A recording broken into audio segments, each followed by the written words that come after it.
Hi, I am Liz, and it's a pleasure to be here.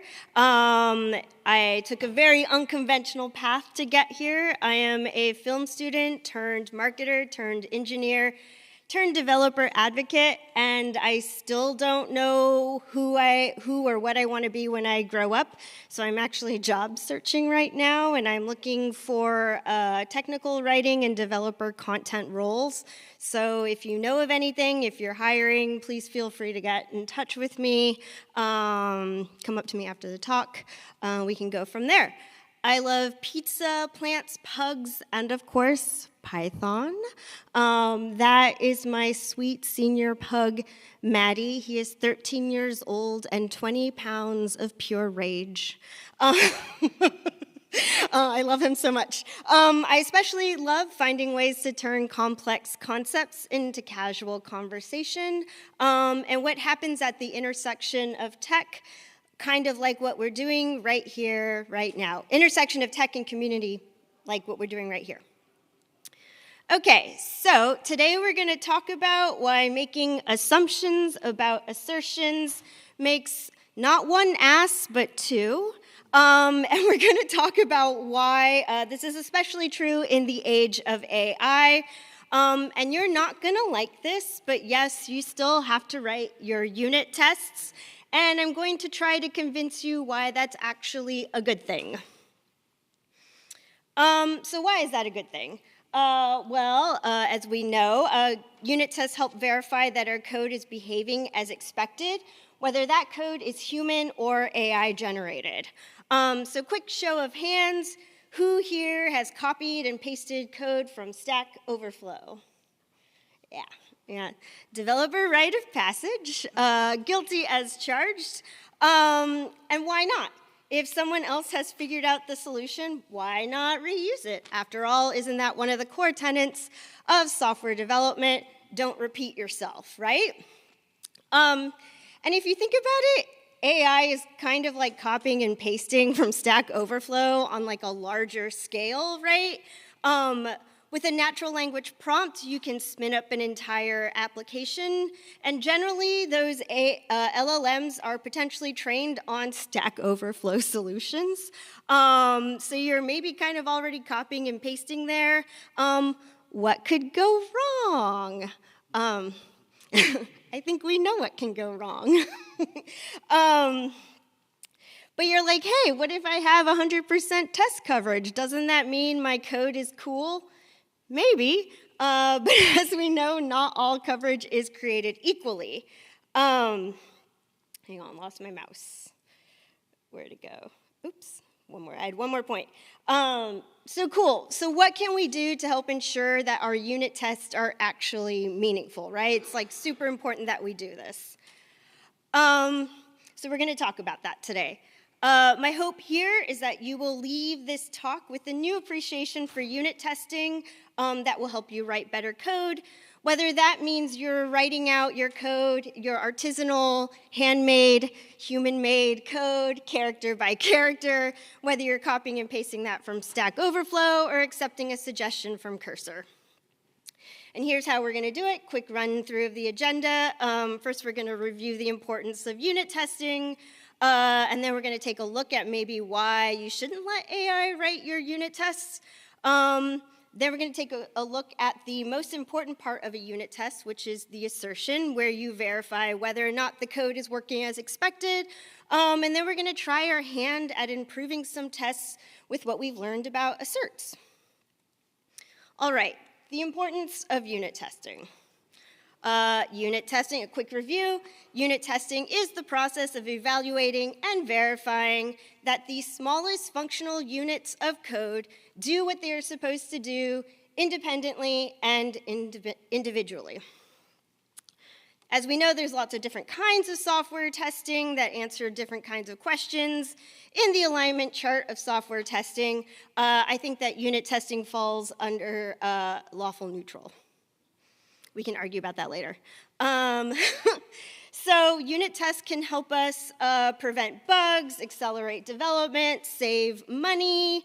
But I think the most compelling benefit of writing tests is it helps us become better engineers.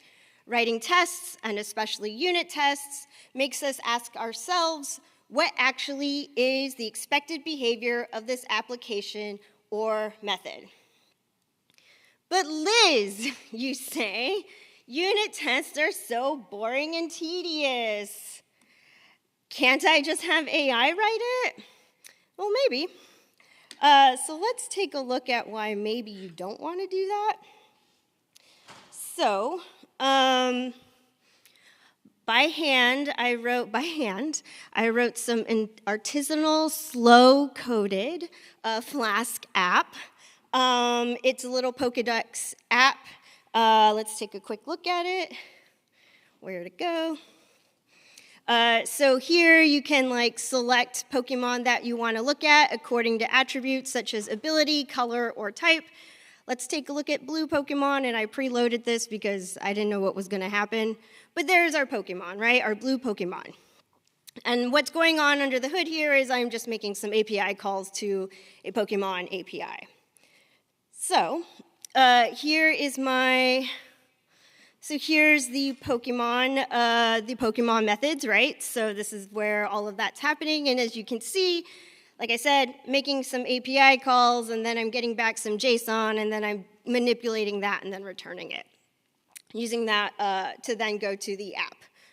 So I was like, hey, Cursor, can you generate some unit tests for me, right? Using unit tests. And I was like, kept it pretty simple because actually every time when you use a prompt, all the different characters that you have in there, that also increases the impact that it has, right? So I was trying to use as few as possible to see what I would get. This seems like it's a pretty basic task, so why would I need a super complicated prompt? So let's take a look at what we got. Oh, sorry that the terminal's really small. I don't know how to make that bigger. So cool. These are the tests I got. Some of them I've closed the ones that we're not going to talk about. But, I got all these tests. If I run them, they run, they pass, it's cool.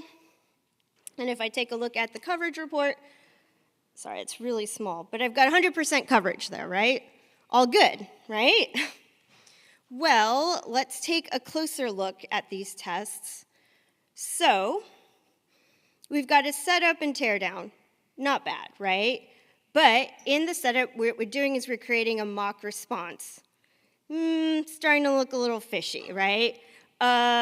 We may not meet, that's maybe kind of overkill, right? We may not need a fixture for that.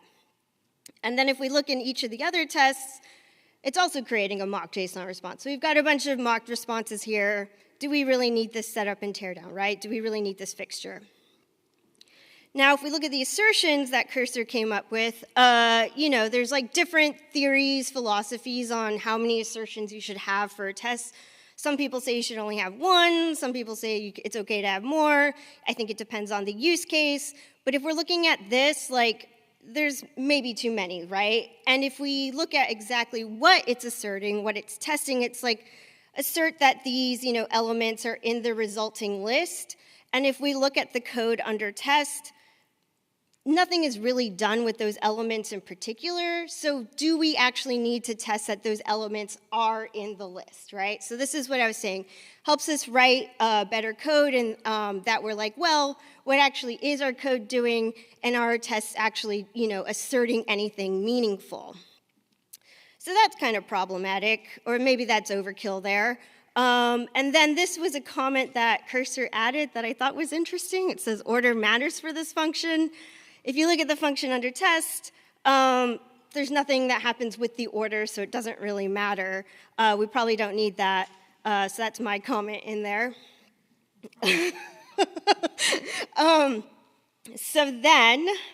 So I had all these other tests. They're kind of all the same. They have these multiple asserts that may or may not be necessary, kind of overkill. Another one that I thought was kind of interesting. So in the code, if there's not really any error or exception handling in it. Like I said, it's a simple artisanal Flask app created by hand.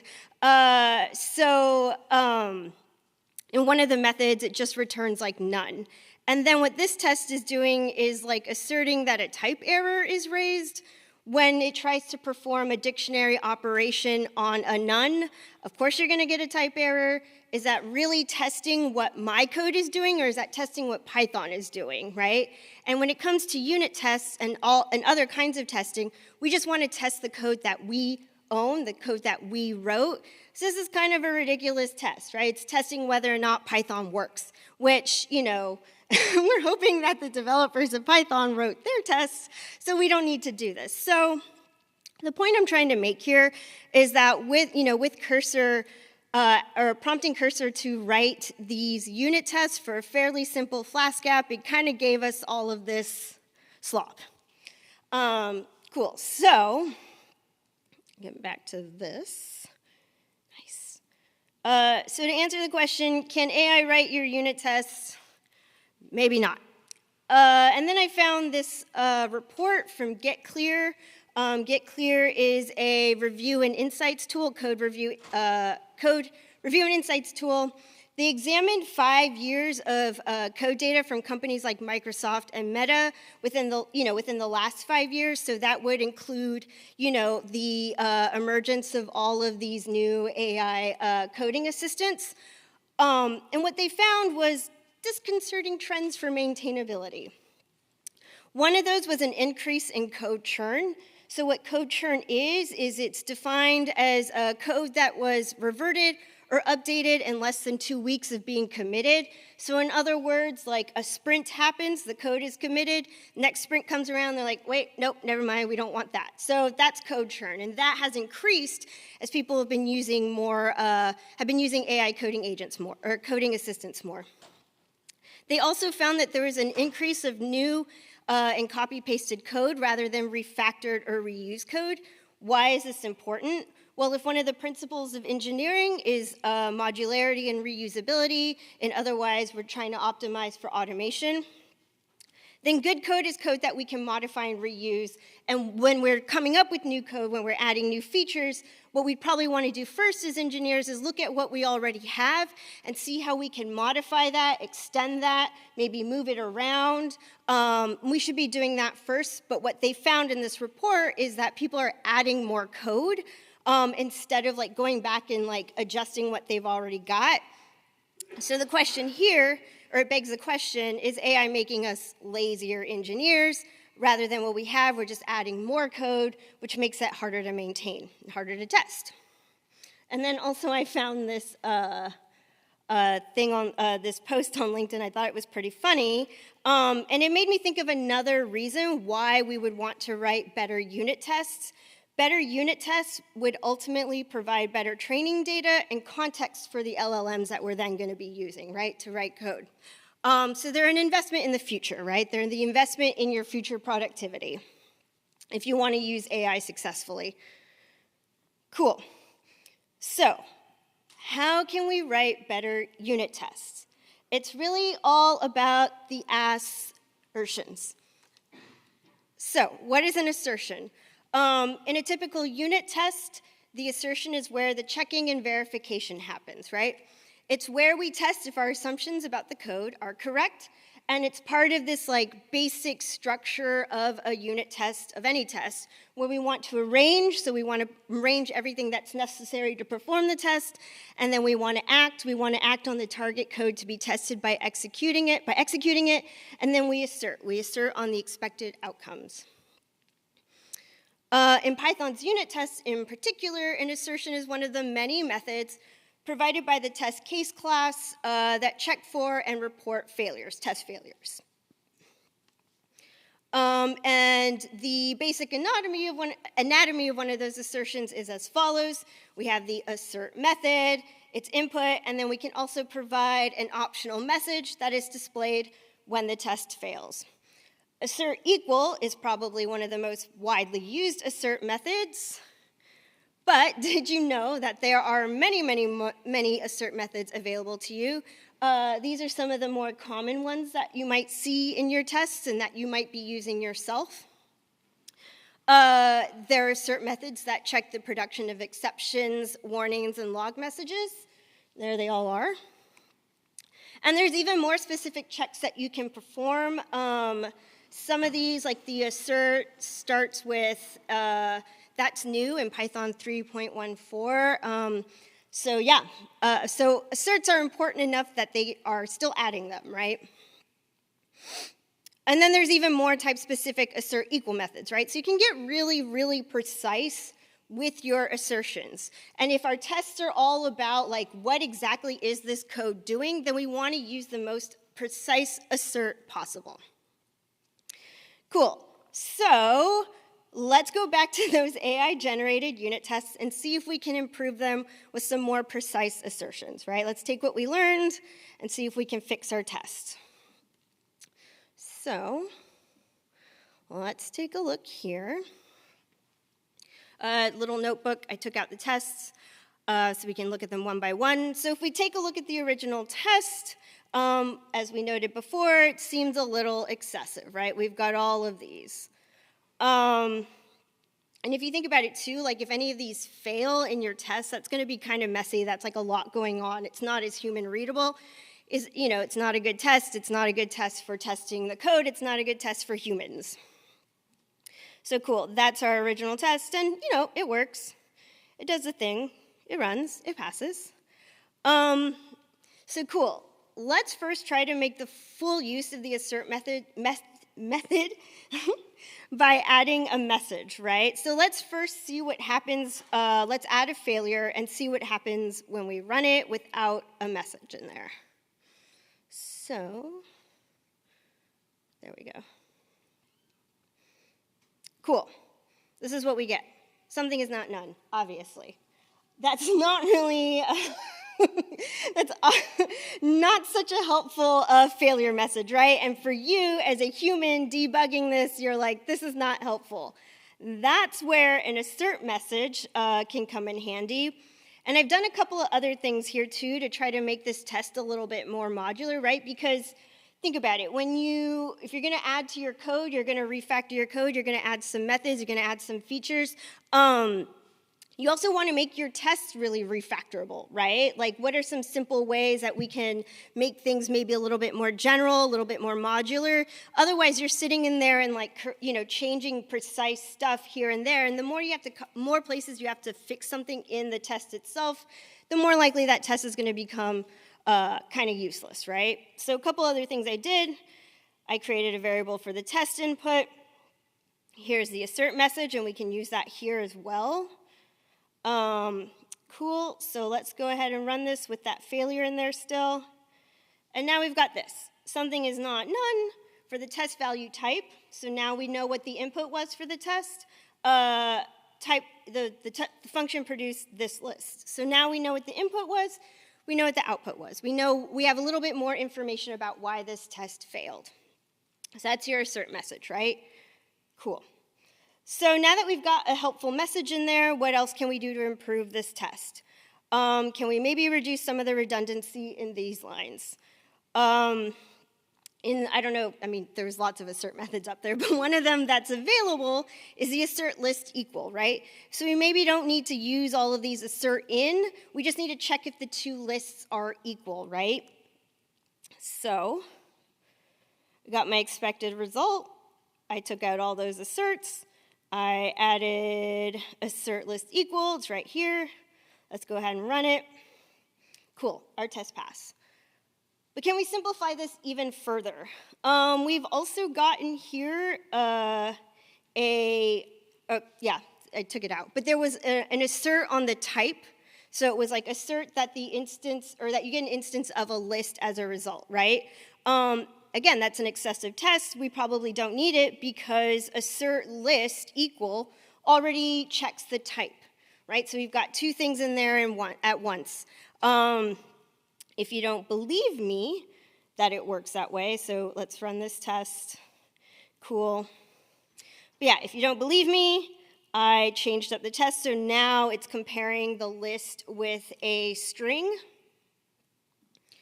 And if we run this, we get this error. So it's checking if it's a list already, and then it's checking if those two lists are equal. So now we don't have to check a type or anything. But can we make these tests even better? there's another test, and it was like test if the number of elements in the list is 3. In the actual code that's being tested, the number of elements in the list is not anything that we're looking for. The code doesn't do anything with that. Basically, if we just wanted to check that the list is not empty, we could do a greater than. There's a assert greater than. And then I did one more thing to make this a little bit more maintainable. I created a variable for the list minimum. We've made it here, so we've got assert that the length of the result is greater than the test minimum. Run that. Cool.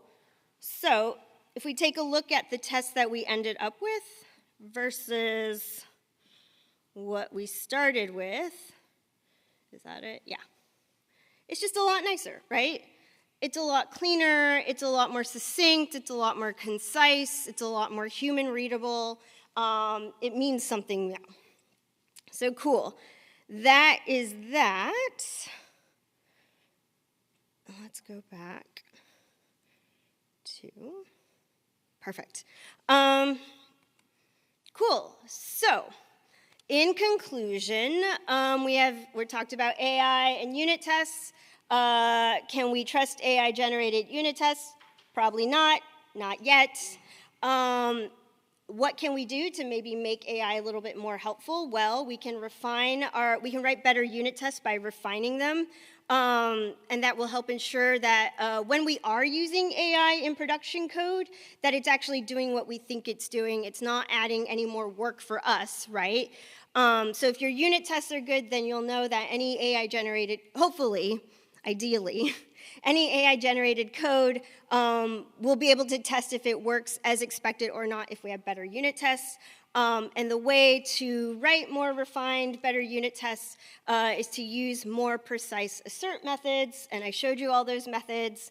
Yeah, and so that's that, right on time. You can find the repo resources and my contact at that first QR code, and you can let me know if you liked or hated this talk. You probably didn't hate it. That's like really strong. But you can give me some feedback, share your thoughts at that second QR code. And yeah, I'm ready for questions. Awesome. Are there any questions for Liz?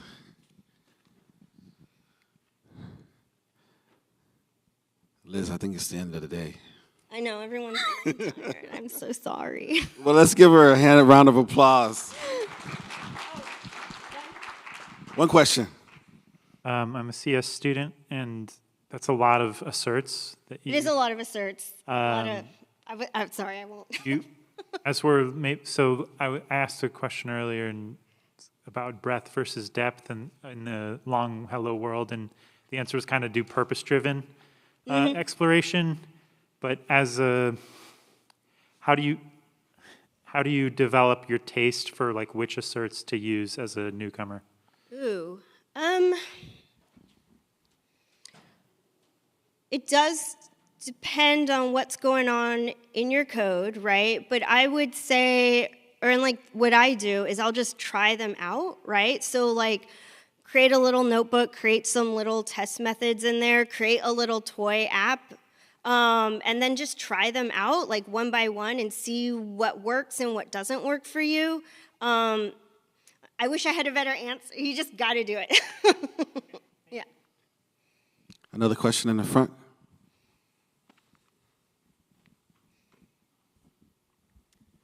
Yeah, great talk. Thank you. So you gave the presentation on unit tests. So have you also tried this with other testing, like integration testing or system testing? How did the AI respond to that, and how did you respond to the AI's output? I've not done that. That's a good question. Yeah, I didn't explore that. I imagine it starts to get kind of messy, right? Because I'm sure you've probably experienced this, but it's like you keep trying to prompt it over and over again, and it's like getting it wrong. And you're like, no, this is what I meant. And by the end of that, you're like, I should have just done this myself from the beginning. It actually kind of makes me think about, right? So like I come from like a creative background education. And one time I was directing like a little music video thing, and I kept sending the footage back to the editor. I was like, no, this isn't quite what I want. This isn't what I want. This isn't what I want. And finally, she was like, well, just give me an example of what you want. And it kind of feels a little bit like that, like when you're working freelance creatively, where you've got the client coming back to you over and over again, like, no, that's not quite it. Working with AI kind of feels like that sometimes. So I imagine with an integration test, it would probably be a little even more challenging in that you'd have to provide like so much context and like a big specific list of requirements. You might as well just do it yourself. I think now, anyway. But probably if you then invest in those integration tests up front, like you write them, then that has like better context. And you could be like, hey, like following like this example, this pattern, like can you generate tests for this like additional thing we've added? I think, I don't know. Yeah. Yeah, good question. Any other questions for Liz? Awesome. Well, give Liz another round of applause.